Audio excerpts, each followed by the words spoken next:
اسرائیل میں opposition leader یائر lipid نے وزیر اعظم نیتن یاہو پر تنقید کی بارش کر دی۔ جنگ بندی کے اعلان کے بعد اپوزیشن لیڈر نے اسرائیلی وزیر اعظم کو آڑے ہاتھوں لیا اور کہا کہ نیتن یاہو فیصلہ سازی کے کسی مرحلے میں نہیں تھے، جو ناکام سیاست اور ناکام حکمت عملی کا ثبوت ہے۔ اسرائیل اس جنگ میں ایک بھی مقصد حاصل نہیں کر سکا۔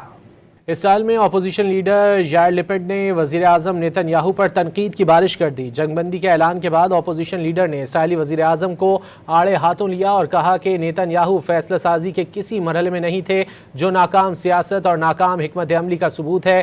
اسرائیل اس جنگ میں ایک بھی مقصد حاصل نہیں کر سکا۔ اسرائیل میں اپوزیشن لیڈر یائر لپڈ نے وزیر اعظم نیتن یاہو پر تنقید کی بارش کر دی۔ جنگ بندی کے اعلان کے بعد اپوزیشن لیڈر نے اسرائیلی وزیر اعظم کو آڑے ہاتھوں لیا اور کہا کہ نیتن یاہو فیصلہ سازی کے کسی مرحلے میں نہیں تھے، جو ناکام سیاست اور ناکام حکمت عملی کا ثبوت ہے۔ اسرائیل اس جنگ میں ایک بھی مقصد حاصل نہیں کر سکا۔